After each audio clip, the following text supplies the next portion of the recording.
Una de las cosas que está trayendo el Señor en este tiempo, así cierto, la apagué, y en esta hora es la equipación y la preparación de su pueblo. Amén. Me avisa, amor. Ya estamos. Damos la bienvenida a las personas que se conectan con nosotros en este estudio. Sé que hay gente que lo espera.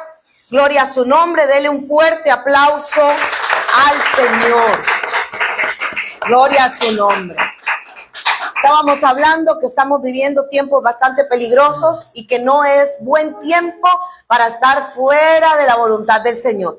Además, los que estamos en el menester de su palabra, del ministerio, en su casa, los que nos congregamos, los que tenemos ese entendimiento como hijos. Amén. ¿Cuántos hijos hay aquí? Amén. Gloria a su nombre. Los que tenemos este entendimiento debemos saber que debemos ser debidamente preparados y equipados para toda buena obra. ¿Cuántos dicen amén? Y estábamos conversando y una de las cosas que dije es que cuando se hizo el estudio de la obra de Cristo fue una palabra que impactó mucho la vida de todos nosotros, pues no es solamente Jesús el que perdonó mis pecados y llegar hasta el perdón de los pecados y todavía tener 30 años de evangelio y seguir perdonando los mismos pecados. De eso no se trata de crecer, se trata de madurar, se trata de abrazar la palabra del conocimiento que se te da y ponerla por obra. Y una de las cosas que el Señor nos hablaba a nosotros en este tiempo es que se ha dejado de lado lo que es el gusto de lo que Dios quiere. Hemos hablado y hemos pensado de que estamos aquí para que Dios conceda mi voluntad, para que Dios me cumpla todos mis deseos, para que Dios se ocupe de las peticiones de mi corazón. Ay, pastora, ¿cómo arrancó usted? Sí. Muchas veces se ha enseñado, y esto lo tengo que decir, que el Señor está aquí para conceder las peticiones del corazón. Y aunque eso es una verdad a medias, ¿ok? Porque la verdad completa es que así como Él concede las peticiones de mi corazón, yo también tengo que saber cuál es la petición del corazón de Dios y qué es lo que Él requiere, a qué es lo que se me está llamando. Tengo que entender cuando dice la palabra que la verdad me hace libre. ¿Qué es esa verdad? Tengo que conocer esa verdad, tengo que saberla, tengo que entenderla y procesarla bien para que en el momento que yo recibí aquella libertad, mantenerla durante los años. Porque he visto personas que Dios viene, los liberta de una cosa y se amarran con otra, porque no entendieron de qué fue lo que el Señor les hizo libres. ¿Aló?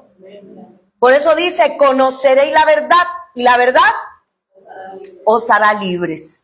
Entonces yo tengo que saber cuál es esa verdad. Y me gusta mucho también cuando dice, si el Hijo os libertare. Porque, hermano, pueden haber muchas personas dentro de la iglesia, pero libres por el Hijo es otra cosa. Entender que la libertad del Hijo es revelación, ¿verdad? No es solo lo que la iglesia ha enseñado. Tengo a Cristo, Cristo viene a mi vida y ya soy libre. No, o sea, la persona confiesa a Jesucristo si Dios le otorgó el arrepentimiento, dijo el apóstol Pablo. Cuando Cristo se revela la vida de la persona, es cuando empieza el proceso de liberación. Porque mientras Cristo siga siendo letra y no espíritu, todavía la persona sigue en sus ataduras. Como dijo mi esposa, por eso él dice, conoceréis la verdad. Y todo el mundo dice, la verdad es Cristo. Sí, pero la verdad es Cristo revelado. Revelado. Porque conozco a Cristo por las Escrituras, pero conozco al Hijo por revelación. ¿Me entiende? Entonces, eso es cuando la persona empieza a experimentar la libertad. Cuando la libertad en la persona, en el Hijo de Dios, ya es manifiesta, es porque ya el Hijo es una realidad para esa persona. Pero si yo sigo en mis ataduras, integralmente en las ataduras que viven muchas personas, en el espíritu, en el alma, en el cuerpo, etcétera, las iniquidades, quiere decir que puede estar aquí sentado escuchándonos, pero esa persona no es libre todavía sentado ahí. ¿Por qué? Porque no se ha dado la tarea. Es una tarea porque en la iglesia se trabaja. Es una tarea todos los días. ¿Cómo dice la Escritura? Que vamos como de gloria. Es una tarea todos los días. todos los días Cristo tiene que ser revelado a mi vida. Ajá. Porque mi esposa y yo, digamos, invertimos, un ejemplo, en Pedrito invertimos 4 o 5 horas y se le ministró y se le habló y se le hizo de todo. Pero si Pedrito quiere seguir siendo esclavo de sus ataduras, ahí seguirá siendo esclavo. Ya no es culpa de Cristo, ya no es culpa del Espíritu Santo, ya es culpa de él mismo porque no se da la tarea de proceder a la libertad que Dios le entregó. Y es que siempre lo decimos y voy a decirlo nuevamente, no me gusta correr, no voy a correr en un tema como este. Vamos a hablarlo, explicarlo. Pastora, ¿cuál es el tema? Ya les voy a decir cuál es el tema. Vamos a tener un tiempo de aquí en adelante en cuanto a lo que es este tema. Y el tema es las 6 cosas que Dios aborrece y las 7 que abomina. ¿Aló? ¿Por qué? Es importante conocer qué Dios quiere, qué le gusta, qué espera de uno como hijo. Porque así como nosotros, los que somos padres, esperamos alguna cosa de nuestros hijos, ¿sí o no? Mínimo la obediencia.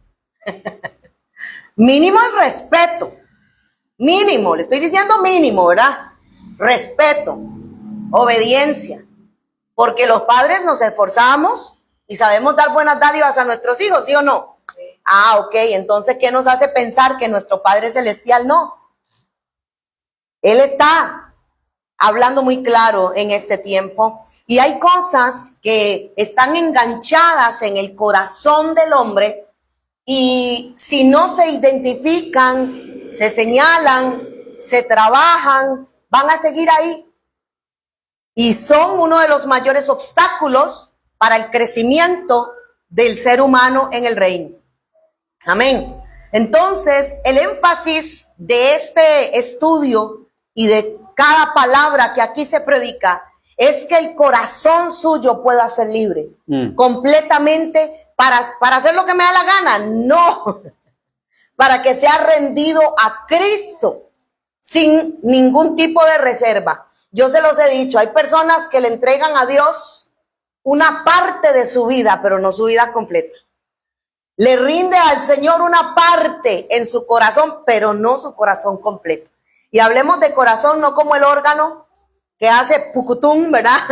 Sino mente, voluntad y emociones. ¿Y esto conforma qué? El alma del ser humano. ¿Y qué es lo que tiene que estar rendido delante del Señor? Voy a traer también esa enseñanza del por qué el alma Dios la pide. ¿Por qué Dios te pide tu alma? Siendo Él el dueño de todo y no teniendo necesidad de nada, pide tu alma. Y tiene que ser entregada voluntariamente. Y hay una razón para eso. Bueno, hay un montón, pero me gusta el énfasis que el Señor está dando en esa enseñanza. Y entonces el estudio en esta noche es para poder detectar. Diga, voy a detectar dentro de mi corazón cuáles son las áreas que debo rendir, con las que debo trabajar. No es para señalar a mi hermano, ni para ver al prójimo. Es para trabajar en mí. Dios me va a hablar, es a mí, diga. Dios me va a hablar a mí para rendir el corazón a Cristo completamente. Amén. El peligro, mi amado hermano, de no identificar y llamar las cosas por su nombre, es que nos podemos quedar en un estado, en una condición de pecado que nos separe completamente de la gracia y de la obra que Cristo hizo en nosotros. Amén. Eso es uno de los peligros. Hay muchos, pero eso es uno de los peligros. Y nosotros tenemos que saber qué hacer. Porque siempre nos dicen, ¿cuántos han escuchado esto? Es que hay que apartarse del pecado, pero no te dicen cómo. Te dicen lo que es pecado, pero no te dicen cómo trabajarlo. Y no se trata del paso 1, paso 2 y paso 3. Se trata de escuchar atentamente la voz del Señor y de poner por obra su palabra, de ser no solamente oidores, sino hacedores de su palabra. Amén. En obediencia a Él. Usted no me obedece a mí. ¿Acaso yo escribí la escritura? Yo escribí la Biblia. Yo no fui. Yo también estoy sujeta a la palabra. Yo también y él también tenemos que obedecer al Señor. Y no crea que porque ministremos la palabra estamos exentos de ello. También tenemos que escudriñar el corazón. Y una de las cosas que siempre digo, nos gusta mostrarnos de una manera transparente delante de ustedes. Porque si la palabra vino para nosotros primero para después ser enseñada. Amén. Hay que trabajar. El corazón solamente Dios lo conoce. Y es tan profundo que solamente Él es el único que puede revelar las intenciones del corazón. Solo Él. Dice que el hombre se va por lo que está delante de sus ojos. Hay personas que nos engañan, ¿sí o no? Porque se ven tan buenas, tan piadosas y hablan tan bajito, tan dulces. Hay personas que hablan fuerte y uno dice, wow, qué carácter tiene aquella persona, qué fortaleza. Y cuando usted se da cuenta, está lleno de cobardía, está lleno de traición, está lleno de mentira, está lleno de engaño. Y eso es como un balde de agua fría, o solo a mí me ha pasado. Entonces por eso es necesario identificar y trabajar. Y la palabra dice que solamente el Señor es el que conoce la profundidad del corazón, porque nosotros solamente podemos ver lo que está delante de nuestros ojos, nada más. Hay hombres que son muy piadosos en la iglesia, pero en su casa son unos monstruos. ¿Aló? Hay mujeres que son muy piadosas en la iglesia, pero en su casa son unos monstruos. Déjeme decírselo así. ¿Y por qué? Porque guardan en su corazón las cosas que Dios ha dicho que se deben de sacar. Y vamos a ir directamente a la palabra. Vamos a leer el Proverbio, capítulo 6, versos 16 al 19.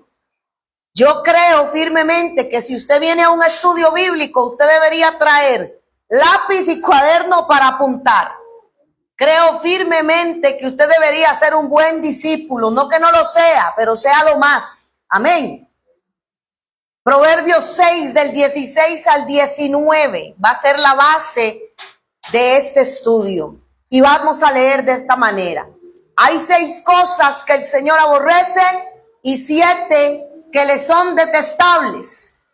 Los ojos que se enaltecen o los ojos altivos, la lengua mentirosa, las manos derramadoras de sangre inocente, el corazón que trama planes perversos, los pies presurosos o que corren a hacer lo malo, el testigo falso que habla mentira o propaga mentiras por ahí, y el séptimo, el que siembra discordia entre hermanos.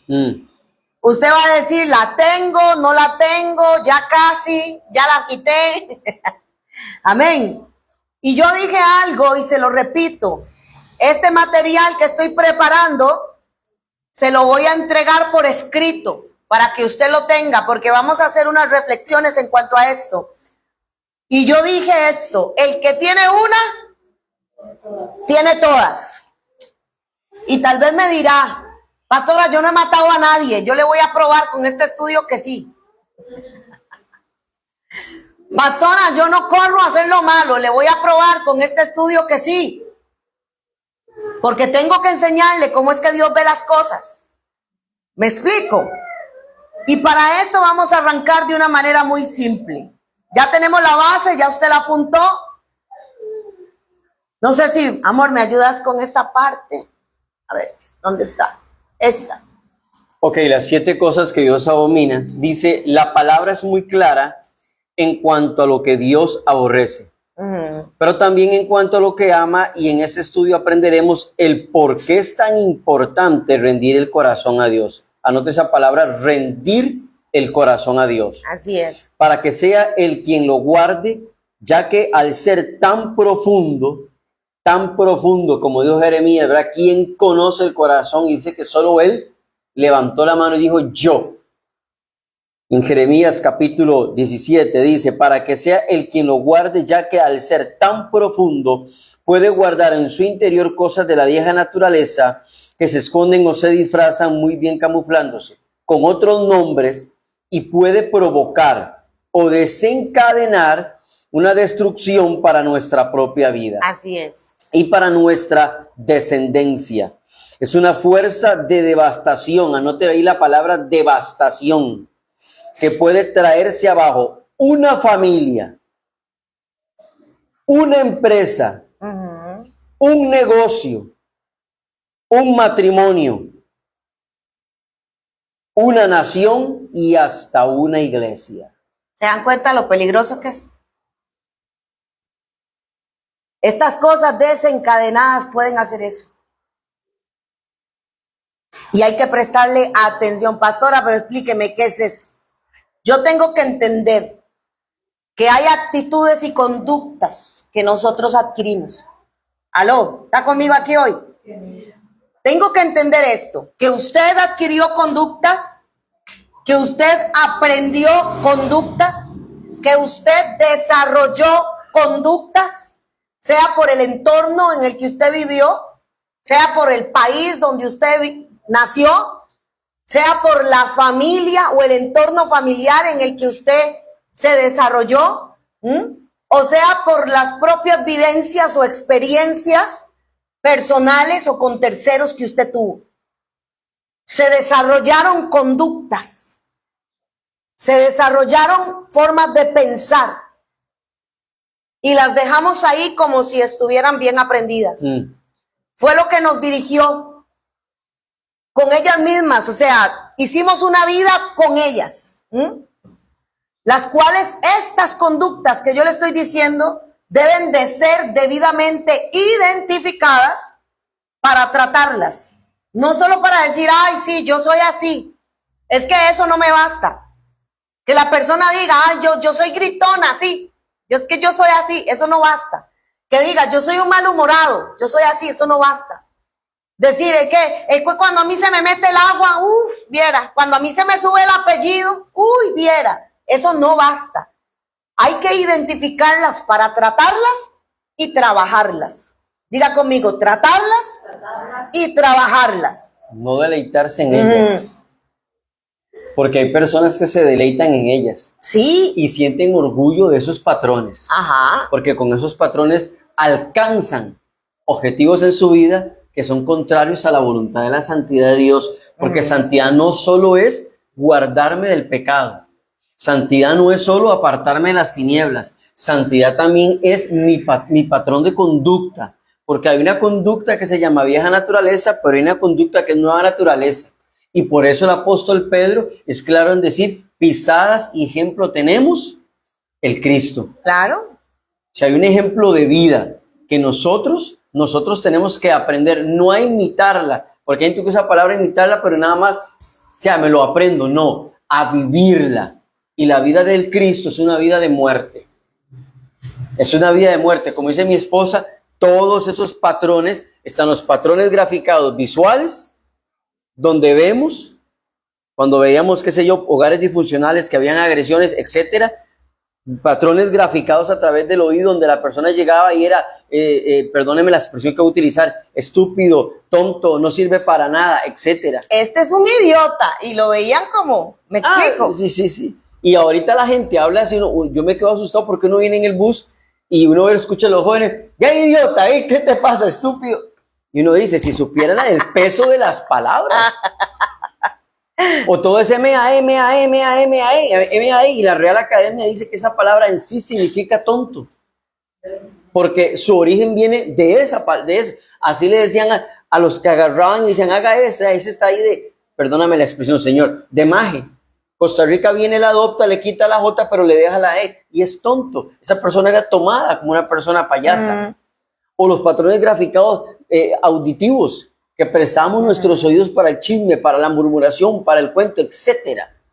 Eso crea un patrón graficado en la persona. La persona crece, como explica mi esposa, si no logra identificar esto y no lo pelea, vivirá con un patrón ahora de iniquidad porque lo hizo una vida. Recordando que la iniquidad tuerce todo aquello que es santo, ¿verdad? Lo va a torcer. Si usted puede ser que venía bien y luego, se lo torció y se lo enredó por otro lado, pero no me voy a meter ahí todavía. Mira, identificar y trabajar con estas conductas aprendidas, ¿verdad? No importa la edad, o sea, vea, ¿cuántos niños no se corrigieron a tiempo? Y ya venían manifestando conductas. ¿Aló? Sí. ¿Cuántos niños no se corrigieron y ya venían manifestando conductas? Conductas, póngale nombre, de un vocabulario, conductas de una actitud tal vez que es extraña para ser un niño. Yo he recibido aquí personas que me han dicho, vi una actitud muy extraña, una conducta muy extraña en mi hijo, en mi hija, que tiene apenas 3 añitos, 4 añitos. Y uno dice, esto hay que tratarlo inmediatamente, pero no es tratarlo diciéndole no lo haga. Es tratarlo a la luz de la escritura, porque el único que puede corregir y remover esto se llama Cristo. Correcto. ¿Aló? Entonces, aunque sea niño y empiece a manifestar estas conductas, se tienen que corregir a la luz de la escritura. O puede ser que una persona ya es físicamente adulta. Y hablo físicamente porque hay muchos que son grandes por fuera, pero chiquitillos por dentro. Déjeme decirlo así. Hay muchos que ya tienen una madurez física, pero se siguen actuando y reaccionando como si fueran niños haciendo berrinches. ¿Aló? Siguen actuando de una manera emocionalmente inmadura, aunque sean personas de 40 y tantos, 50 y tantos, 60 y tantos.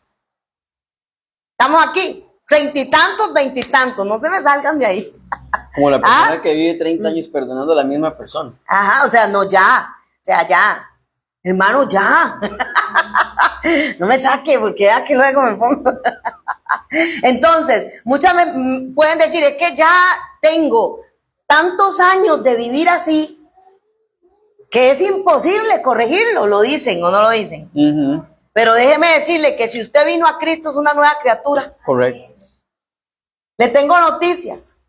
Sí se puede corregir, sí se puede cambiar, porque eso está conectado y pegado a una pasada manera de vivir. Pero Cristo no te dio una vida, digamos, ¿cómo lo digo de esta manera? Dios no restaura las vidas. Pastora, ¿qué está diciendo? Déjeme le explico. Dios te da una vida nueva. Dios no pone parche en la vida mal quebrada que la persona trae. ¿Aló? Y yo sé que me estoy metiendo en el disco duro. Déjeme entrar ahí. Déjeme entrar. Porque la persona quiere que Dios le restaure la vida mal quebrada que trae. No quiere dejar esa vida. Lo que quiere es que Dios se la arregle. ¿Aló? Y Dios no restaura vidas quebradas. Lo que Dios hace es dar una vida nueva. Y como es nueva, así de paquetito, no tiene nada que ver con tu vida pasada. Los dolores, los traumas y las cosas que tuviste que pasar allá, Dios te sana. Pero para que tengas esa vida nueva, para que puedas gozar esa vida nueva, para que lo que pasó atrás no despedace también la vida que te está dando. ¿Me está prestando atención? Porque la vida que Dios te dio está nueva. Y las actitudes de atrás la pueden hacer pedazos. ¿Aló? Cuando un niño nace en blanco. ¿Sí o no? Pero ya porta una iniquidad, sea paterna o materna. Y debido a eso, el entorno y todo lo que yo le estoy hablando ahorita, empieza a desarrollarse y a crecer, y es cuando la vida se le empieza a complicar, se le empieza a quebrar, se le empieza a destruir, se toman decisiones incorrectas y empieza a tener un destino el cual Dios no pensó para esa persona. Y cuando viene a Cristo, vuelvo y repito, la persona quiere que Dios le arregle esto que ya está quebrado, esto que ya no sirve, esto que está dañado. Y Dios no va a hacer eso. Dios te da una vida nueva. Él no va a trabajar con eso. Por eso todo lo tenemos en Cristo Jesús. Por eso Él te dio una vida. ¿Cuál vida fue la que te dio? ¿Cuál vida fue la que te dio? Sí, en abundancia, pero ¿cuál vida? Dice que Él vino a deshacer las obras del mal, ¿cierto? Y vino a dar vida y vida en abundancia. Pero ¿cuál es la vida que te dio? Dígalo duro, hermana. Él te dio a Cristo. La vida que nosotros tenemos que vivir es la de Cristo. Correcto. Y Cristo no anda arrastrando dolores pasados, ni cadenas atrás de iniquidad, ni traumas, ni nada. Cristo es completo en Dios el Padre. Ahí es donde el creyente debe entender que si nació de nuevo, necesita una nueva educación. Que es ahí es donde empieza el dilema de la nueva criatura. Porque la nueva criatura va a tener que abandonar todo el patrón de educación que recibió de sus padres y empezar una nueva educación que lo va a sacar de la comodidad, como dijo mi esposa el domingo, lo va a sacar del confort en el cual ha vivido toda una vida. Entonces viene, ¿qué es lo que pasa con la nueva criatura? La nueva criatura empieza a pelear con el alma. Ajá. Porque en el alma, donde está la voluntad y las emociones, está todo lo que te gusta carnalmente, pero todo lo que aborrece el espíritu, o sea, todo lo que aborrece el Padre. Y ahí está la lucha. Y ahí es donde se mete y empieza ya, como dicen, el alfarero a quebrar la vasija y el carpintero a meterle el cincel al mazo para empezar a hacer de una forma correcta la nueva criatura en Cristo. Y ahí es donde ya la educación, aquí como está escrito, dice, pero ¿qué es lo que pasa con esas personas que no se dejan formar? Una persona mal formada en el reino es un arma potente en las manos de Satanás. Claro. Mutila el cuerpo, lo hace pedazos. Déjeme decirlo así. Diga, estamos en una casa de formación. Vea, mi hermano. Puede ser que haya venido a Cristo la persona, ¿ok?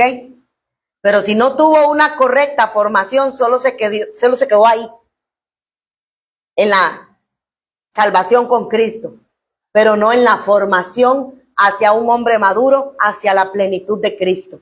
No creció en el conocimiento, y el conocimiento te da el poder para poder soltar todas esas ataduras, todos esos yugos, toda esa esclavitud y ser completamente libres en el Señor. Amén. Eso, aunque usted está adulto, ya dice, ahora, ¿qué hacemos? ¿Estamos listos para la foto? No, hermano. ¿Qué significa esto? Significa que aunque nosotros hayamos crecido de esta manera y tengamos todas estas conductas aprendidas, y en su momento, escúcheme que estoy haciendo aquí un paréntesis, en su momento, yo espero que ya no, en su momento, nos guiaron, nos orientaron, nos dirigieron esas conductas. Tomábamos decisiones por lo que pensábamos. Tomábamos decisiones por lo que creíamos, por lo que sabíamos, ¿sí o no? Así era como tomábamos las decisiones, pero eso fue en su momento, ¿ya? No quiere decir que las cosas se van a quedar así. Cuando tú vienes a Cristo, Él no te dejó a la deriva, punto número 1. Él no te dejó a la deriva. Y yo te lo digo, apunta ahí Juan 14:15. Que me gusta, Juan, pero Juan el de la escritura. Juan me sale ahí inventando algo que yo no he dicho. Juan 14:15. Él no nos dejó a la deriva, Él no nos dejó solos. Hay cosas que en Él se pueden cambiar, claro que sí. Dice, no os dejaré huérfanos, aleluya. Yo pediré al Padre que os envíe otro defensor, el Espíritu de verdad. ¿Cuántos tienen el Espíritu Santo acá? Amén. Oh, gloria a su nombre. Ahora Él es quien te va a enseñar. Ahora Él es quien te va a dirigir. Ahora es Él el que te va orientando. Ahora es Él el que toma decisiones. Ahora es Él, ya no mi conducta, mi pasado, mis heridas, mis temores, mi soledad. Ya no. Ahora es el Espíritu Santo. La bendición que nosotros tenemos en Dios, ¿sabe qué es? Es que Él no solamente nos dio al Cristo para salvar la vida, sino que nos dejó su Espíritu para que podamos vivir una vida y vida en abundancia. ¿Aló? Él nos dio su espíritu para que con su ayuda nosotros podamos ser guiados hacia toda verdad. A ver, ¿cuál es la verdad a la que usted va a ser guiado? ¿Cuál es la verdad que usted necesita ser guiado? Si no en esta vida. Señor, compro esto, no lo compro. Señor, me enjarano con esto, no. Señor, gasto esto, no lo gasto. Señor, me hago amigo de este o no me hago amigo de este. ¿Este para qué es? ¿Para predicarle a Cristo? ¿Para llevarlo a la iglesia solamente?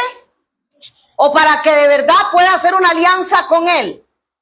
Es que tenemos un gran problema. Hablamos primero y preguntamos después. Hacemos primero y oramos después, cuando debería ser al revés. Orar primero antes de tomar las decisiones.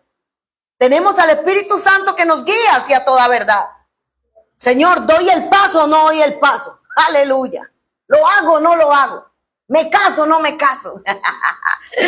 Se mueren de risa los que están aquí para el matrimonio. Es importante eso que estás diciendo, porque aquí hay una clave, en este verso hay una clave. Que si lo analizamos y lo masticamos y le agarramos la estopita, el problema de mucho creyente que está en Cristo es la orfandad. Que todavía no ve a Dios como su Padre. Que todavía no entiende y no comprende la comunión con el Espíritu Santo. Por eso hay gente, como decía mi esposa, de tantos años en la iglesia que se comporta como un neófito, o como un nepio, como un bebé, con tantos años y todavía, dice el autor de Hebreos, hay que seguirle dando leche. Y pasan los años y sigue dándosele leche. Y sigue pasando los años y no saben tomar decisiones. No saben tener una comunión y una relación con el Padre. Aún todavía personas diciendo, es que no sé cómo escuchar a Dios. Entonces la clave la dijo el Señor antes: no los dejaré huérfanos. O sea, le está diciendo, en ustedes como hijos de Dios, como la nueva criatura, como la iglesia del Cordero, ustedes no padecen un espíritu de orfandad. ¿Correcto? No lo pueden tener. ¿Por qué? Pero es que mi papá, bueno, ¿qué? Papá hizo lo que hizo, mamá hizo lo que hizo, etcétera, pero Dios es tu Padre. Ajá. Así lo dice la Escritura. ¿Se olvidará la mujer de lo que dio a luz? Sí, pero yo no. Aunque mi padre y mi madre me dejare, con todo el Señor me recogerá. Entonces, y la palabra es verdad. La verdad presente está en nosotros, que es Cristo. Así es. Entonces no hay orfandad. Entonces, ¿por qué no tengo formación, amor? ¿Por qué la persona no se deja instruir? ¿Por qué la persona no se deja corregir? ¿Por qué la persona no quiere cambiar sus hábitos de conducta? Porque es una persona con problema de orfandad. Quiere ver a Dios de la misma forma que vio a sus padres. Y no es así. Dios disciplina, Dios azota y Dios procesa. Así es. ¿Estamos acá? Entonces ahí está la clave, es la orfandad. Lo que pasa es que una persona con espíritu de orfandad va a tener un problema, y está entre lo que mi esposa habla, que ahorita lo vamos a empezar a hablar, de las cosas que aborrece el Señor. Porque una persona con orfandad carga todo lo que va a decir esta enseñanza. Y es que el punto aquí, tal vez usted dice, pastora, pero de ahí leímos el versículo, pero no hemos entrado al versículo. Hace rato entramos al versículo. Hace rato estamos hablando de las cosas que el Señor aborrece, pero antes de llegar ahí, usted sabe que me gusta a mí, ¿verdad? Poner una plataforma, poner una base, y se las estoy dando. ¿Sabe por qué les estoy dando esto primero?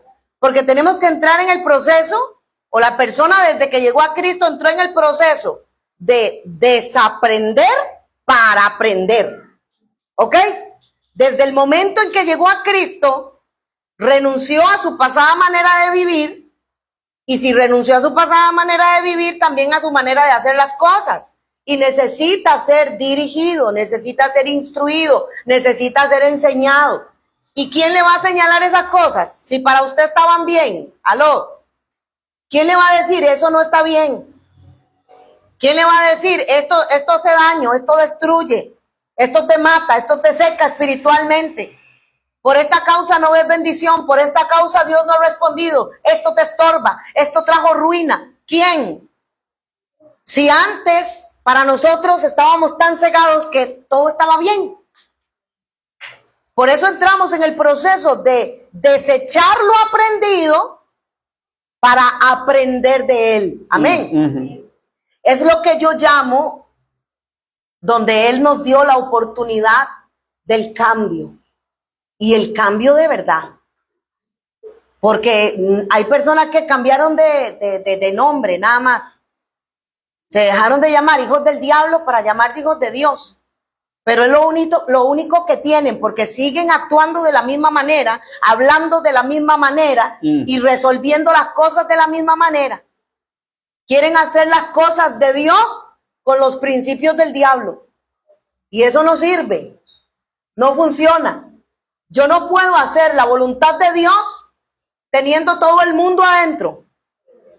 Porque el mundo tiene un padre. Es otro padre. Satanás el diablo. Tazanás, como le decíamos en aquel estudio. ¿Ah? Pero nosotros tenemos un padre que es luz y no tinieblas. Él no es confusión. Él es verdad. Él es verdad. Y él habla claro. Dios no se anda con rodeos ni con cosas místicas ahí, interpretarlo, a ver qué entender. No, hombre, eso es peligrosísimo. Dios es muy claro a la hora de hablar. Entonces, yo digo, es una oportunidad de cambio y quise hacer toda esta introducción junto con mi esposo porque es necesario entender nuevamente de que estamos desaprendiendo y aprendiendo. Amén. Podemos, en el nombre de nuestro Señor Jesucristo, tener una nueva vida. ¿Cómo vamos a decir que tenemos una nueva vida si sigue igual de quebrada? ¿Aló? ¿Cómo vamos a decir que tengo una nueva vida si me sigue pasando lo mismo de lo mismo y no me deja de pasar? ¿Qué fue lo que cambió? Cuando hay una nueva vida, como la misma palabra lo está diciendo, es nueva. Todo es nuevo, el tiempo es nuevo, los resultados son nuevos, son diferentes, son productivos. Porque es vida y vida en abundancia, porque antes él no estaba y ahora él está y por ende tiene que haber un cambio rotundo y excelente. Amén. Entonces, esa vida, esa nueva vida también debe ser aprendida.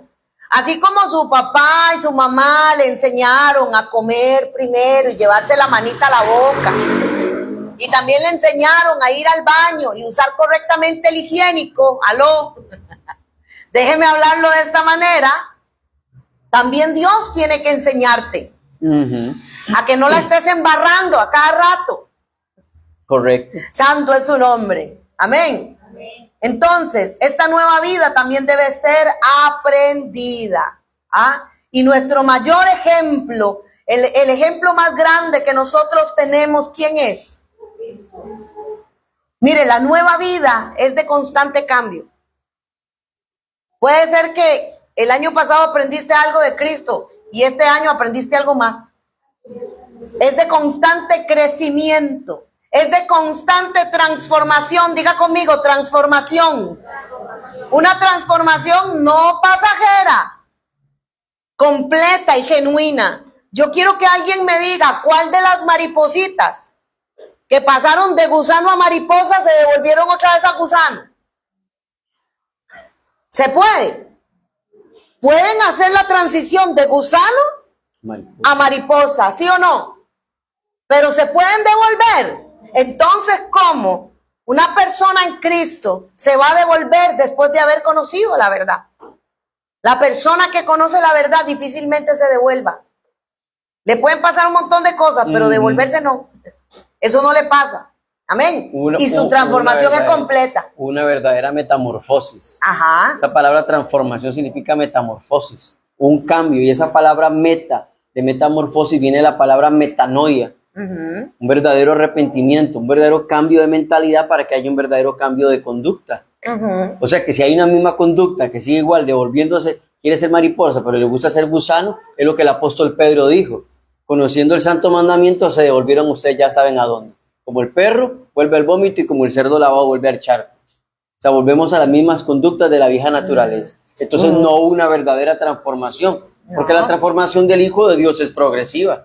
Claro. Yo veo a Alejandra y yo no veo a la Alejandra que conocí hace años. Y ahora yo veo una mujer sentada en Cristo. Pero no llega y ve una persona y no ve un cambio, algo está sucediendo. ¿Qué es lo que está ahí? Mi esposa lo acaba de decir, el aprendizaje lo está desechando. Simón dejó de ser Simón hasta cuando vino el Espíritu Santo, porque antes de eso lo había negado. Antes de eso le cortó la oreja a un siervo de...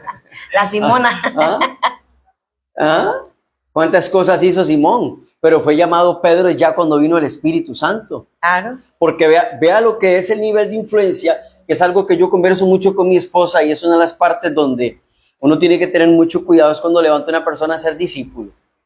Como les enseñé un día de eso, o sea, está el creyente, del creyente sigue el discípulo, del discípulo sigue el ministro, pero ya luego llegar y decirle, bueno, estás en una función, en un oficio, hay que tener mucho cuidado, pero aún llevarlo al nivel de discipulado es muy difícil, porque los discípulos son gente de fe, llenos del Espíritu Santo, gente de testimonio. Irreprensibles. Irreprensibles, pero personas que aman el aprendizaje. Porque el aprendizaje, si gusta lo anota, el aprendizaje es la señal de tu verdadera transformación. Así es. Timoteo no era Timoteo hasta que Pablo lo circuncidó.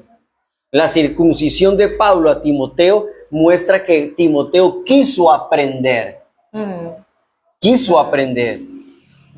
Entonces la transformación es la señal de que amas el aprendizaje. Por eso hablamos de una transformación completa, genuina y permanente. Permanente. ¿Por medio de qué? Por medio de sus enseñanzas. Jesús nos dejó cualquier cantidad de enseñanzas. Su palabra está al alcance. Dice, cerca de ti está la palabra, en tu boca y en tu corazón, ¿verdad? Como para que diga, ay, usted está tan lejos que nadie me la puede traer aquí. ¿Quién me la enseñaría? O sea, de verdad tenemos que dejar que el Señor trabaje el corazón y que lo trabaje de una manera completa. Como dije, cuando yo digo completa, no es que voy a rendir solamente una parte de mi corazón, solamente un área. Señor, hasta aquí llegas. Lo demás no. No se meta en esta parte porque esa parte es mía, yo decido, es mi vida. De ahí mí. Su vida fue comprada a precio de sangre y no le pertenece a usted, le pertenece al Señor. Y le doy un consejo, le digo algo. Es mejor que la tenga Él en sus manos. Nos va mejor. Es más bonito, más suavecito. Que llevarse los bombazos. Porque cuando decimos rendir cada área, es rendirla en serio. Cuando Él la señala, hay personas que se les señala un área y no les gusta rendirla. Se resiste. Se queda callado tal vez. Callada. No habla. Miren, se quedan calladillos. Conita, aquí yo voy a hablar con usted hoy. Se quedan calladillos, no dicen nada, pero en su corazón están maquine. Están diciendo 585,000 palabras por minuto. ¿Me entiendes? Cuando mantiene una actitud de altivez y ya casi llegamos ahí. Mire, para ser transformados, moldeados, afinados, enderezados, tenemos que estar en la mano del Señor. Vamos ahí entonces a tener cambios verdaderos, genuinos. Vamos a tener transformaciones genuinas. Por eso es que cuando una persona verdaderamente es transformada, usted lo ve, se muda en un hombre nuevo, en una mujer nueva. Es otra cosa. Está buscando otra cosa. Usted lo ve, usted se da cuenta, porque de viaje se ve que está en la mano del Señor. Sí. Y también vamos a disfrutar, escúcheme, una libertad visible, porque la libertad es muy visible. Cuando una persona es libre en Cristo, mire, es muy visible. Así como las ataduras son visibles, la libertad en Cristo también es visible. Es interna, pero también es externa. Amén. Por eso es que dice esto: 6 cosas aborrece Jehová y aún 7 abomina su alma. Ahora pasemos al ¿qué es aborrecer, amor? Aborrecer, tremenda esa palabra. Dice, ¿qué es aborrecer? Aborrecer es detestar, ¿Aló? rechazar, con repugnancia. Está ligado al asco, esa palabra. Tanto en el Nuevo como en el Antiguo Pacto se usa para describir la aversión total a la injusticia, hacia el mal y hacia la idolatría. Y tanto en el hebreo como en el griego no siempre se refiere a un odio como tal. Tiene que ver como con amar más que. O sea, cuando Dios habla de aborrecer, es algo que ya Dios quiere que se despegue, que se desarraigue de nuestras vidas. Ya eso es lo que empieza a luchar contra Dios. Que era la situación de Esaú con Jacob, que usted utilizaba esa palabra. Dice, a Jacob amé, pero a Esaú aborrecí. Él aborrecía la conducta impía de Esaú. Menospreció la primogenitura y después menospreció. No, es que está aquí. Mira. Ay, ya le hice un enredo. Te viniste acá. Mira, aquí está, yo no había visto eso. Ya voy bajando ahí, ya me adelanté. Es el Espíritu del Señor. Entonces, ¿qué es esa palabra aborrecer? El aborrecer es algo que ya Dios quiere arrancarnos a nosotros. Como les hablaba de Cefas, de Pedro. Jesús luchó con Pedro hasta el final. Pedro era un hombre impulsivo. Era tanto lo impulsivo que iba, como les dije, le cortó la oreja a un siervo del centurión. Eso Dios lo aborrecía de él. Más adelante vemos un Pablo aborreciéndole la actitud que tenía de sentarse a comer con los gentiles cuando no habían judíos. Pero venía Santiago y para mí, yo digo que le tenía temor a Santiago, porque Santiago llegaba y el hombre se iba a comer con Santiago, pero no le hablaba a los gentiles. Que preguntarle a Santiago. Entonces, hay situaciones que Dios quiere arrancarnos a nosotros y les voy a decir algo, Dios aborrece las áreas de nuestra vida que le impiden trabajar con nosotros de una forma correcta. Como venía hablando mi esposa, dice que son áreas que no permiten el aprendizaje. Ve lo que dice Romanos 12:9. Romanos 12:9 dice, aborreced lo malo y seguid lo bueno. Con esto cerramos la Biblia y nos vamos para la casa. Aborreced lo malo y seguid lo bueno. Sentir horror, repudio total, un rechazo hacia el comportamiento inmoral, no hacia las personas, sino apartarse de esas conductas, de esos comportamientos. Porque si no, vamos a seguir nosotros, como venimos hablando, teniendo actitudes que lo que van a paralizar es la transformación del Cristo en nuestra vida. Y es que es tremendo, porque cuando hablamos del aborrecer, yo quise hacer esta aclaración de hacer esta separación en cuanto Dios habla de aborrecer el pecado, a como cuando habla de que amó más a Esaú, a Jacob que a Esaú, ¿verdad? Hay dos tipos. Yo quise hacer esta separación porque cuando habla de aborrecer lo malo es precisamente sentir ese horror. ¿Me explico? Es ese repudio, ese asco total, porque así lo siente el Señor. Es algo con lo que no se puede convivir. ¿Y sabe por qué me gusta esta palabra aversión, que la usa? Según la traducción, tanto en el hebreo como en el griego, usa esta palabra aversión, porque dice que es un sentimiento intenso de rechazo. Es tan intenso, es tal la repugnancia, es tal el desagrado hacia aquella persona o hacia aquella conducta o hacia aquel animal, para ponerle un ejemplo, como cuando usted dice, no soporto ni ver esa cucaracha. No soporto ver el ratón, yo tengo que salir corriendo de donde está. A mí me pasaba que no podía ver murciélagos, porque si yo veía un murciélago, mi hermano, yo me convertía en Superman y salía volando. No sé cómo, pero yo salía volando. No había pared que me detuviera, si no había puerta yo la hacía, se lo juro.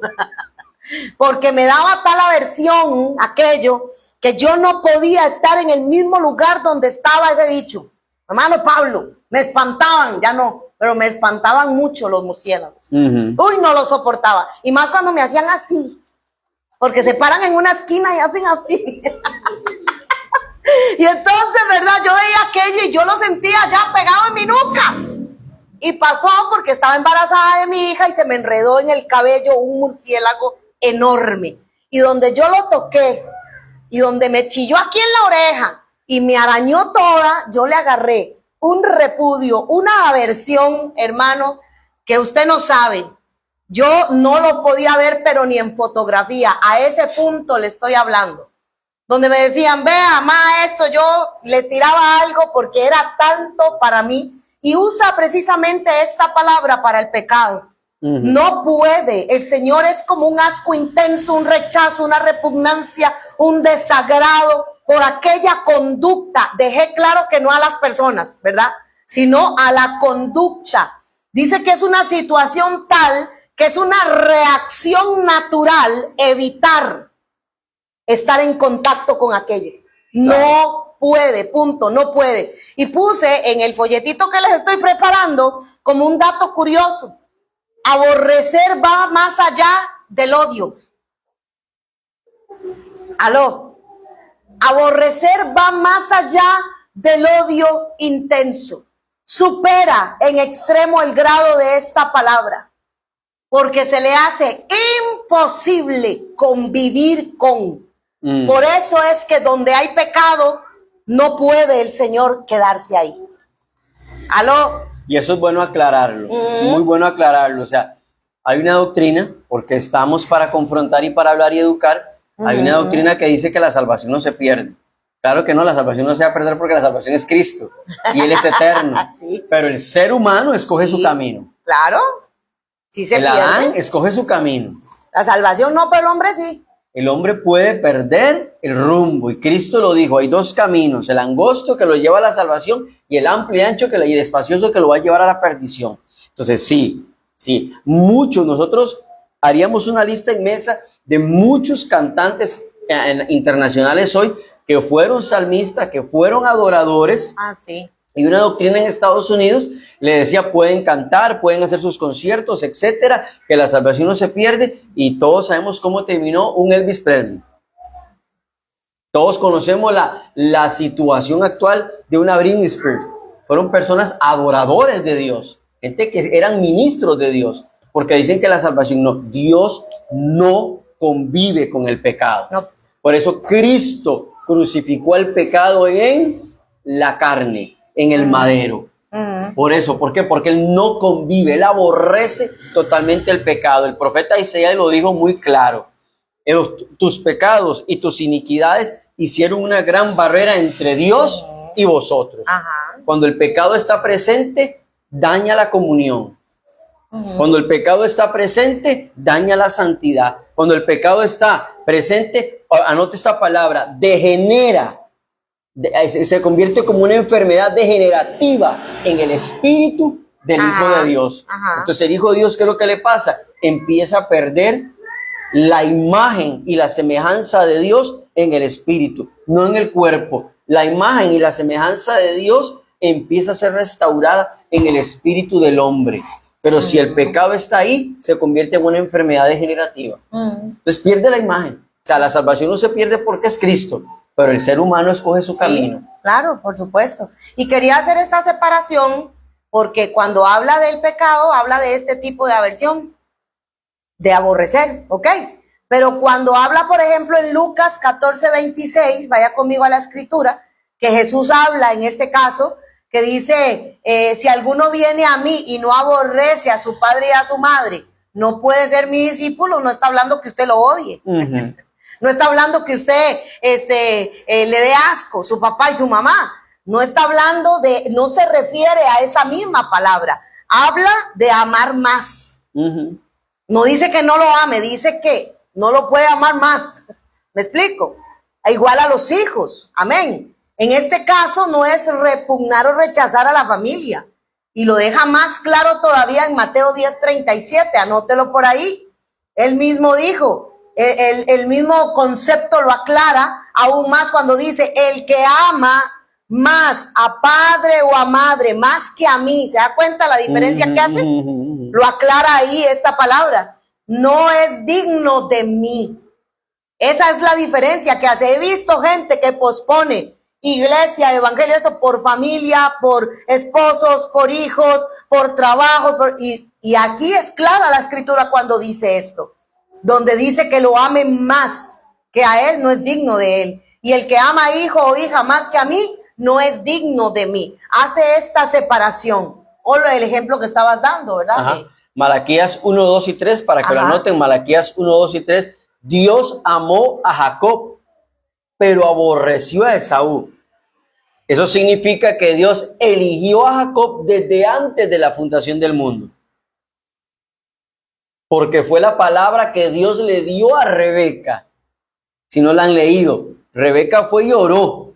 Y Dios le habló a Rebeca y le dijo, 2 naciones hay a ti y el mayor servirá al menor. Ya Dios le había hablado que había escogido a Jacob. A Esaú significa que Dios, dice, Dios amó a Jacob, pero aborreció a Esaú, significa que Dios eligió a Jacob para cumplir su propósito, apartando a Esaú de esa línea de bendición específica. Ajá. Ya Dios sabía lo que Esaú iba a hacer. Ujú. Ya Dios sabía que Esaú por un plato de lentejas iba a vender su primogenitura. Dios sabe las palabras que iban a salir de la boca de Esaú. ¿Qué dijo? ¿Para qué quiero la primogenitura si en esta hora me puedo morir? Entonces, si así hizo eso, así hacía con cualquier cosa. Así hacía.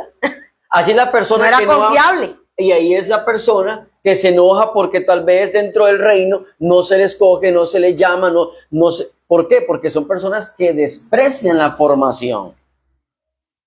La desprecian, la desechan. Yo siempre les he dicho, o les hemos enseñado a los dos, que hay una gran diferencia entre ser pastoreado y ser apacentado. Ujú.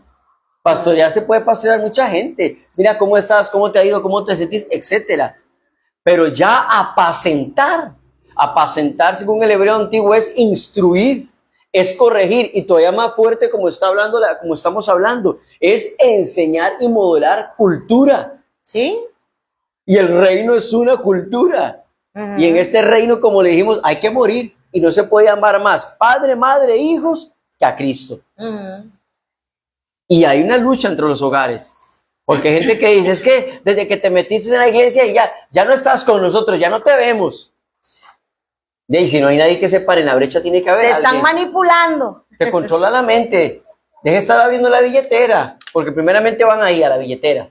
Es lo primero, a la billetera. Y después de la billetera viene, ya no vamos a la playa, ya no vamos aquí, ya los 7 días de la semana, ya está abre local, ya lo perdimos.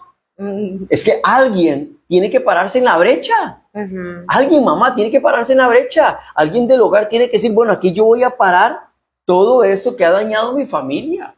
Claro. Como les he enseñado a mi esposa en las enseñanzas de liberación, si no hay alguien que no se pare, la iniquidad va a arrasar hasta con las generaciones. Tiene que haber uno. Tiene que haber alguien que se levante. Preguntas hasta aquí en cuanto a la diferencia de aborrecer o lo que significa aborrecer. ¿Estamos claros?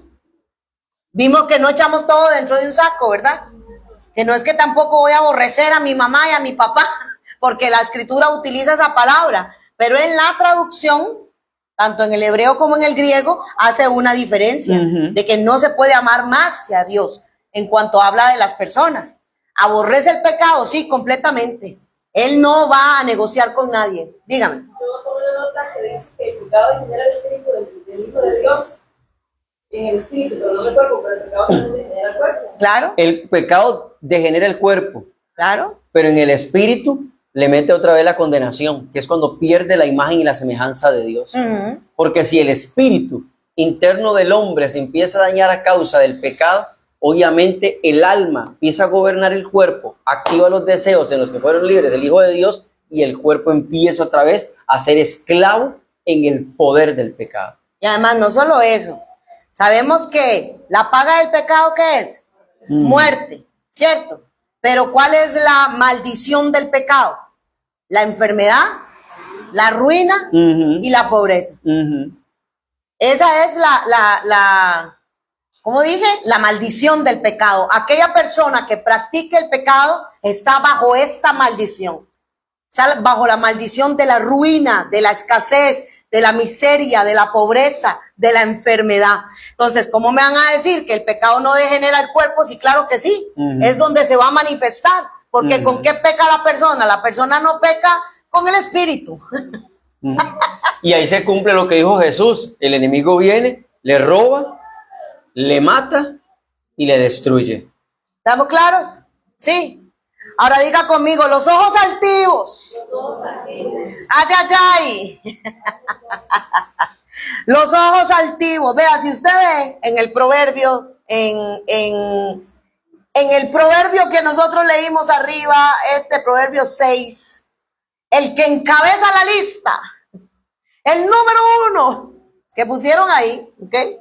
Dice que es los ojos altivos. Hoy vamos a hablar un poquitico de los ojos altivos. Tal vez no lo diga todo, posiblemente sí, pero posiblemente no, ¿ok? y encabeza la lista de estas 7 cosas que Dios aborrece, entendiendo ya a lo que se refiere a aborrecer aquí, ¿ok? Aquí sí estamos hablando de que Dios le da asco esto, repugna esto y no puede convivir ni quedarse con esto. Por eso es tan importante sacarlo del corazón. Amén. Podemos decir que cuando habla de altivez, ¿de qué estamos hablando? De orgullo, ajá. ¿De qué más estamos hablando? Ego, ajá. ¿De qué más estamos hablando? Arrogancia, ajá. Mire cómo viene aquí, rapidito. Conectados todos, aleluya. 10 a Meli, por favor. Estrellita. Al chiquito aquí de la esquina también, Estrellita. Estamos hablando de orgullo, de arrogancia, de soberbia. Estamos hablando de desprecio. Estamos hablando de antipatía. Amén.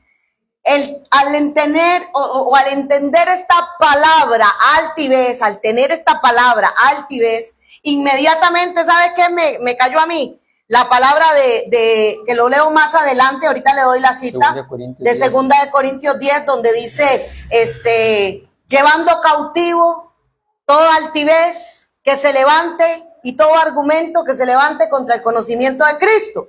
Pero lo vamos a leer más abajito. Sin embargo, la palabra altivo o altivez, tanto en el griego como en el hebreo, tienen un significado básico, ¿ok? Y es aparentar ser alto. Aparentar, no que lo sea, aparenta ser alto, pero no lo es. Amén. Aparenta ser exaltado, pero no lo es. Aparenta ser elevado, pero no lo es. Aparenta ser eminente. Eso es una eminencia. ¡Wow! ¿Cómo se sabe la palabra? ¡Wow!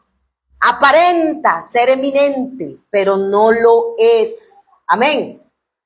Partiendo de aquí, con esto que les acabo de explicar, entendemos que este tipo de personas se sienten superiores a los demás. Se sienten, no que lo sean, porque en el reino no hay nadie más que nadie. Aquí todos es Cristo, una sola mente, un solo espíritu, amén. Somos un cuerpo, pero esta gente se siente superior a los demás. Y una de las características, yo más abajo menciono 11, pero una de las características que tiene, ¿sabe qué es? Que exige atenciones y honores indebidos.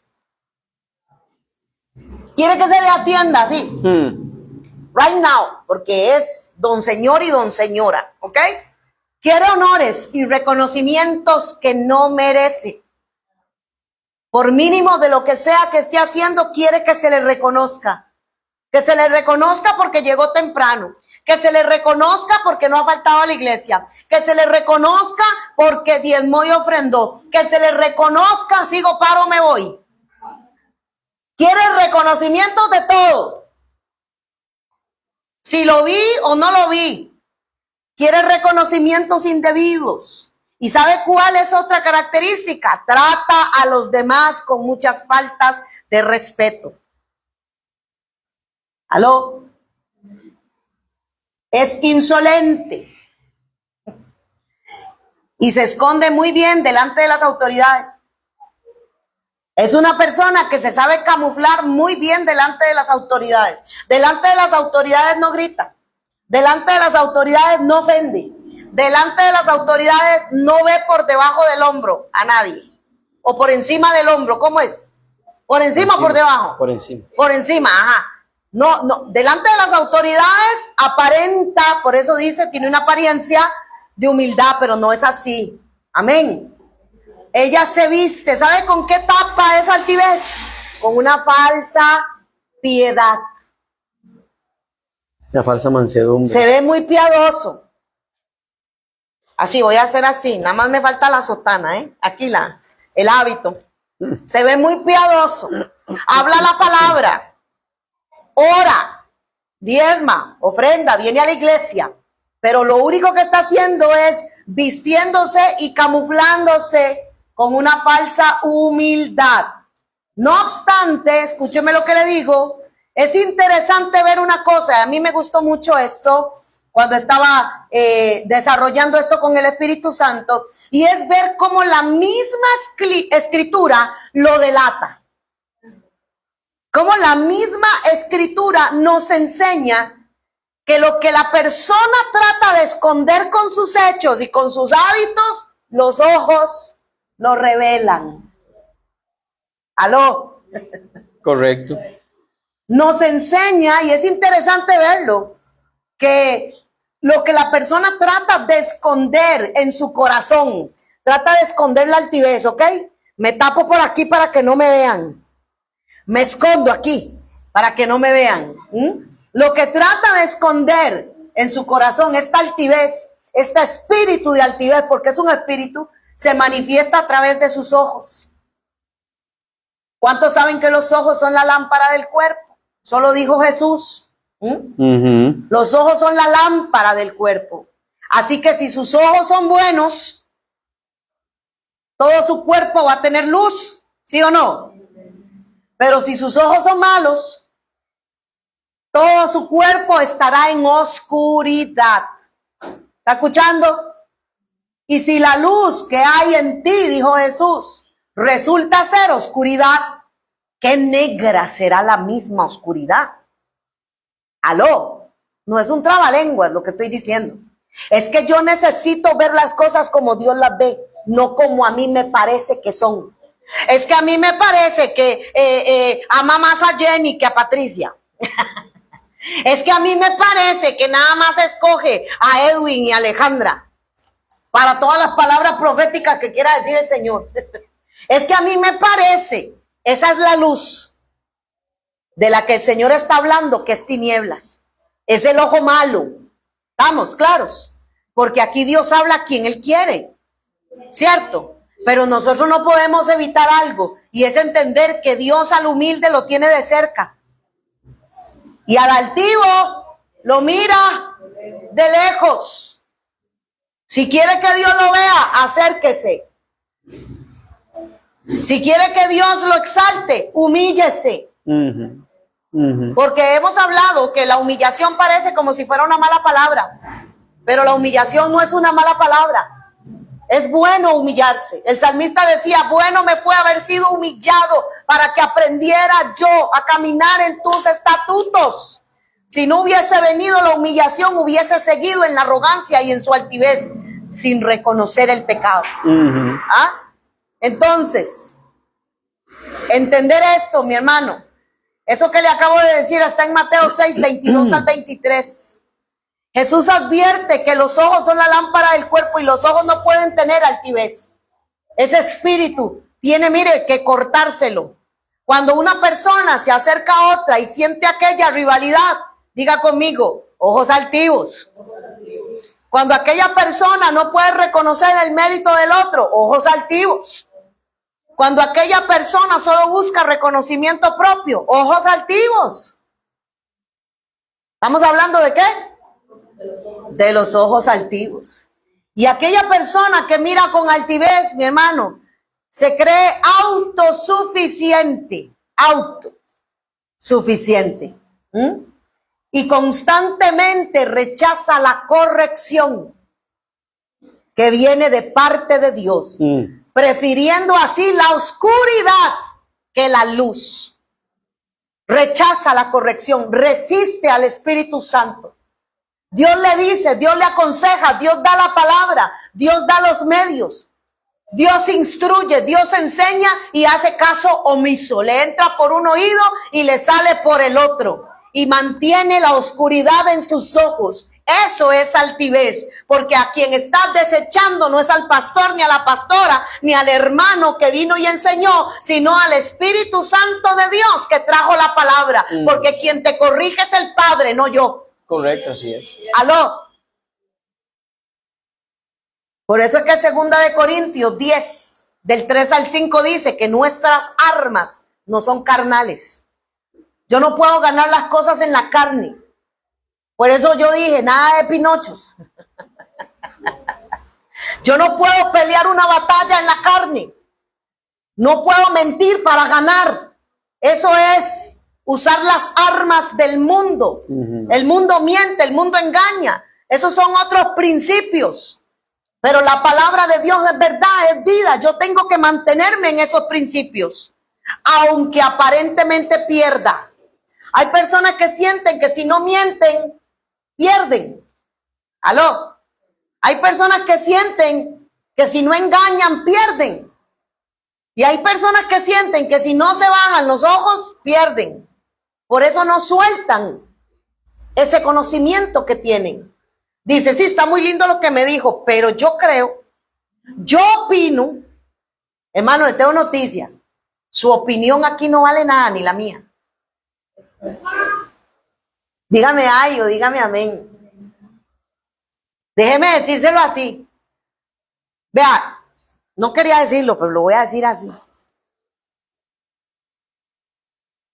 O así.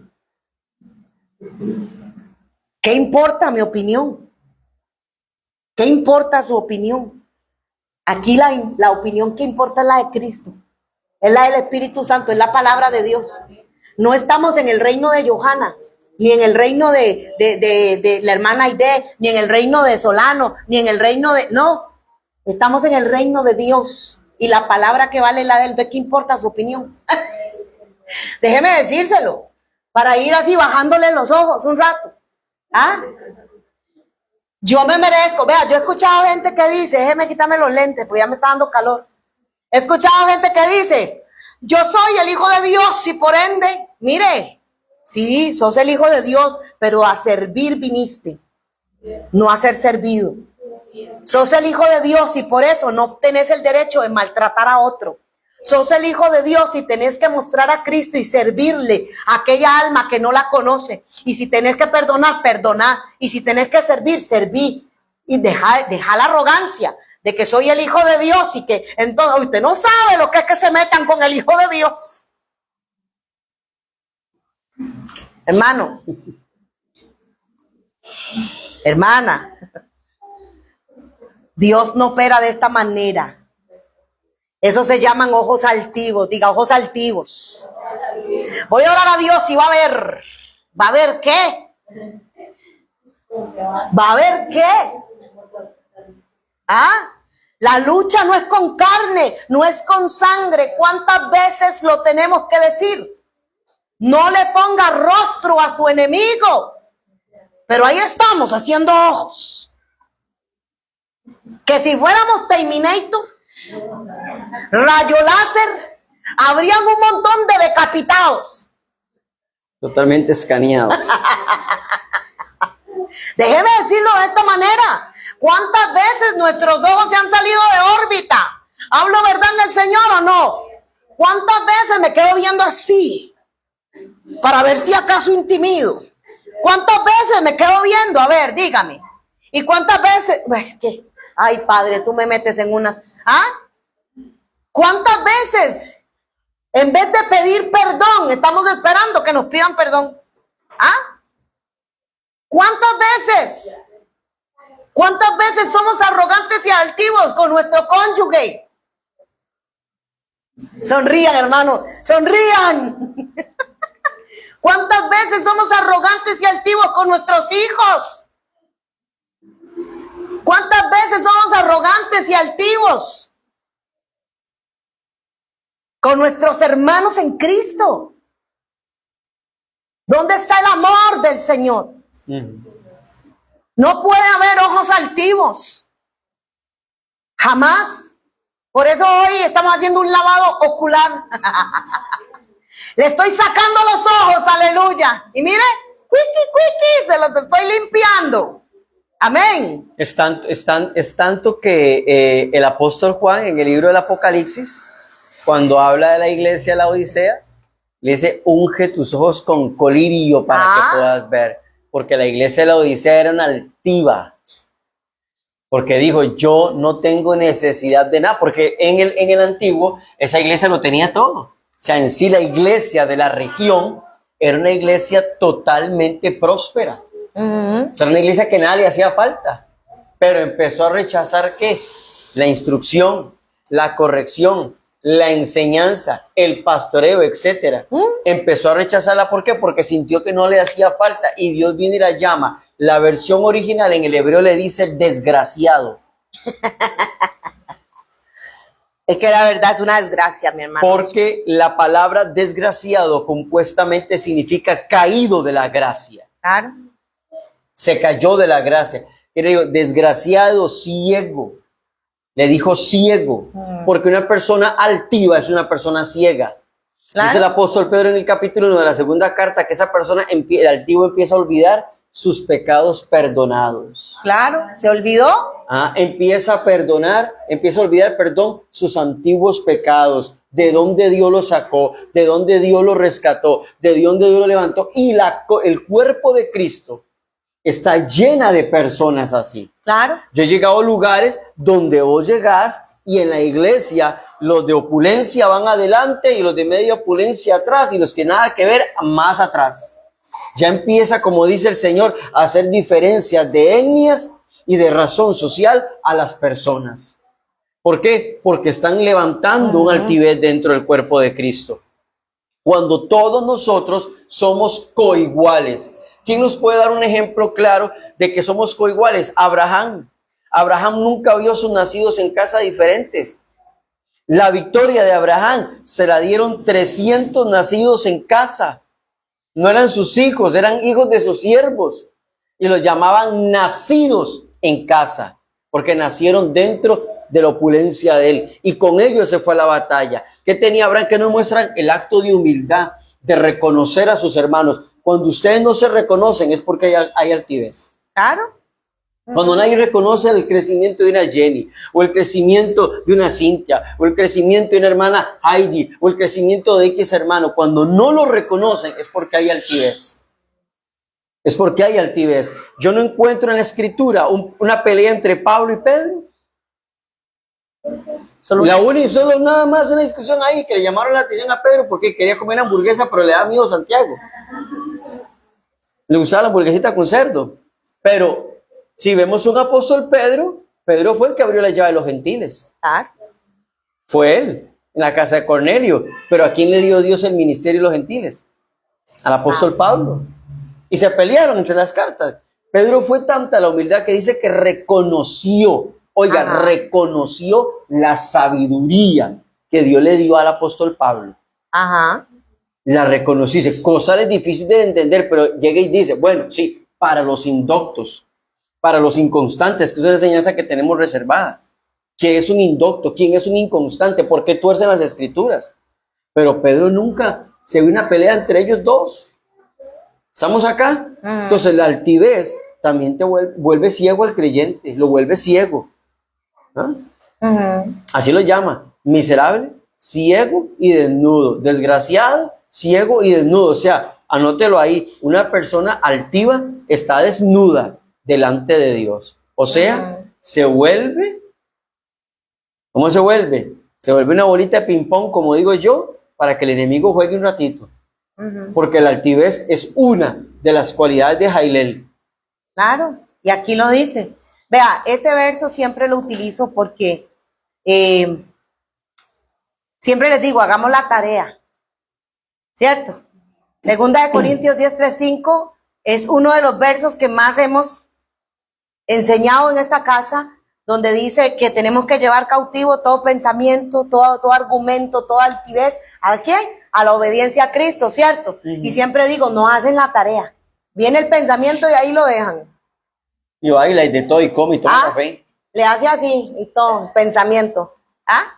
Viene aquella altivez y en vez de trabajar en ella, la dejan suelta. Y yo les dije que estas altiveces no se construyen solas. Es un pensamiento unido a otro y unido a otro hasta que se hace una enorme pared. Y luego alguien habita ahí en esa estructura, resistiendo al Espíritu Santo. Y como dije antes, las armas de nuestra milicia no son carnales, poderosas en Dios para la destrucción de fortalezas. Pero ¿cuáles fortalezas son las que vos vas a destruir? Yo quiero que me digas. A ver, aquí le tiro la pelota a usted. ¿Cuál es la fortaleza que usted va a ir a destruir? Ay, yo te vi una fortaleza, venite porque te la voy a arrancar. Hermano, Las fortalezas que tenemos que arrancar son las propias. Ujú. Porque dice que nosotros tenemos que estar prontos a castigar toda desobediencia cuando mi obediencia es perfecta. No cualquiera puede venir a decirle a otro, mira, déjame ver la fe por tus obras. Déjame ver en el Dios que tú has creído. Déjame ver cuánta obediencia hay en ti para yo saber si recibo tu corrección o no. Por eso no cualquiera puede atreverse. Ya me metí en el lío. No cualquiera puede, es muy fácil venir a señalar. Pero ¿qué es lo que pasa? Que se utiliza la altivez para atacar las autoridades. Se utiliza la altivez para corregir a lo que no se debe de corregir. Y las armas son poderosas para la destrucción de nuestros enemigos, pero el pueblo no es enemigo, tu hermano no es enemigo, yo no soy tu enemiga. ¿Cómo hago para defenderme de vos? Decímelo. ¿Cómo hago? Yo reprendo al diablo y se va, pero a usted mejor sigo. Ahora, teniendo en cuenta que la altivez tiene como raíz el orgullo, ¿escucharon cuál es la raíz? El orgullo. Y entendiendo que el orgullo es pecado, ¿qué es el orgullo? Ok, entonces entendamos también que es un argumento. Un argumento es todo aquello que yo tengo asentado en mi vida como si fuera una verdad.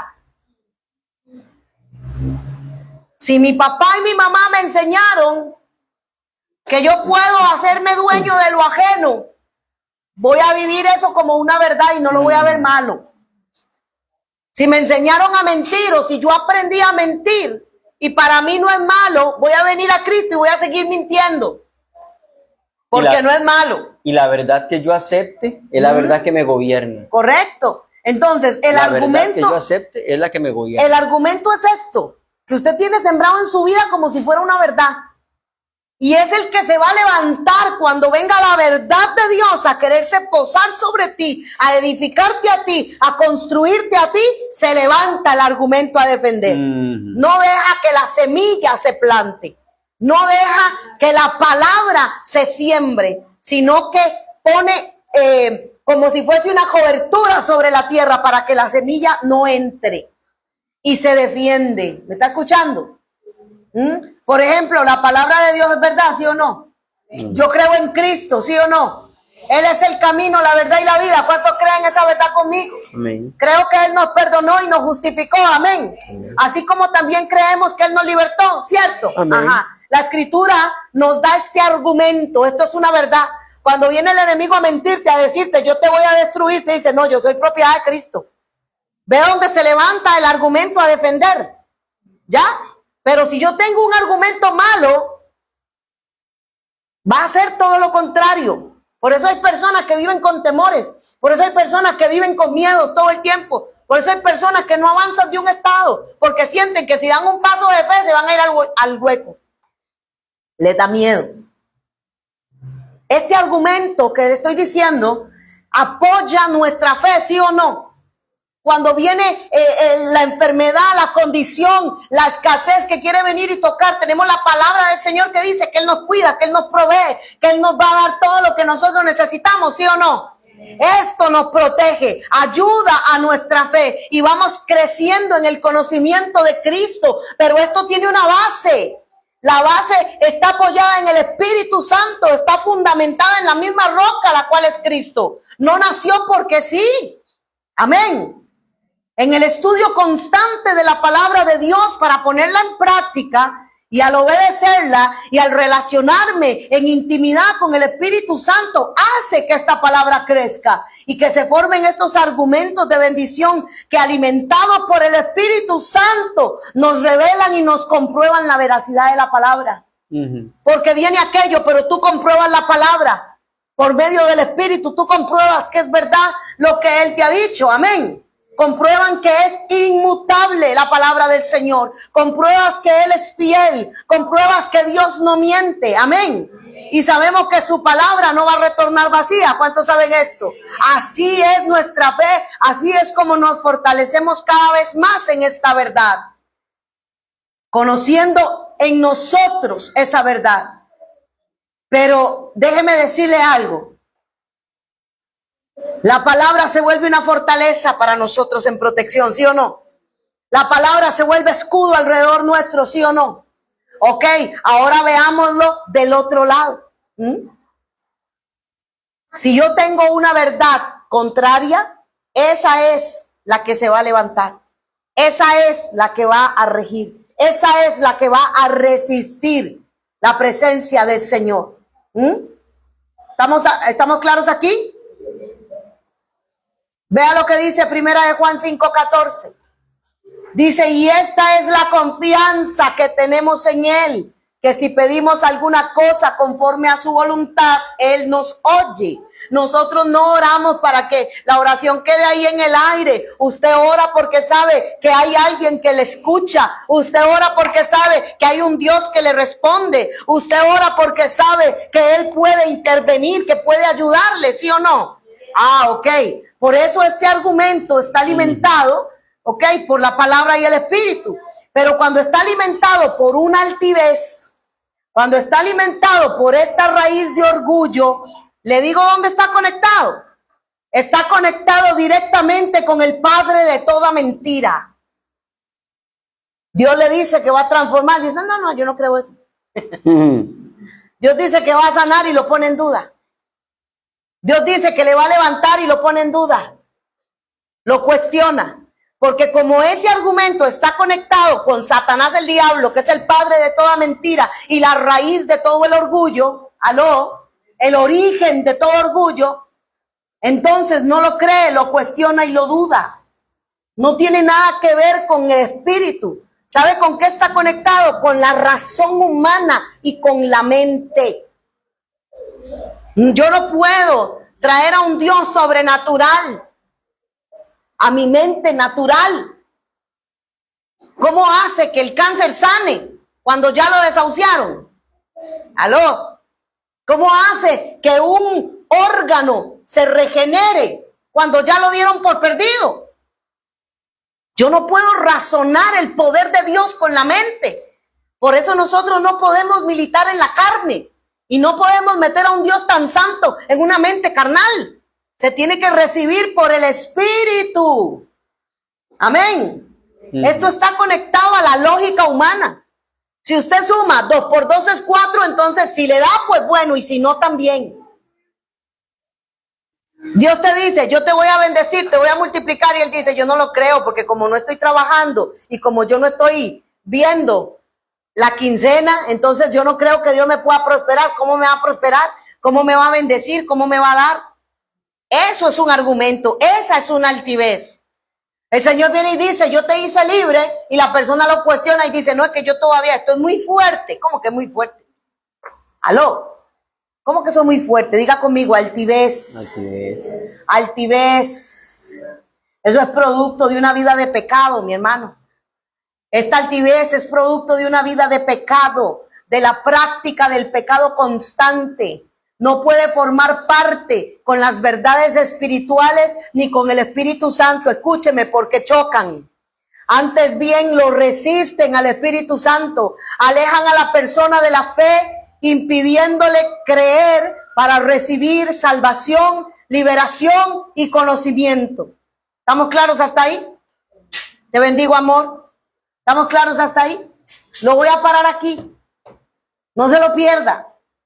El próximo jueves continuamos con la altivez.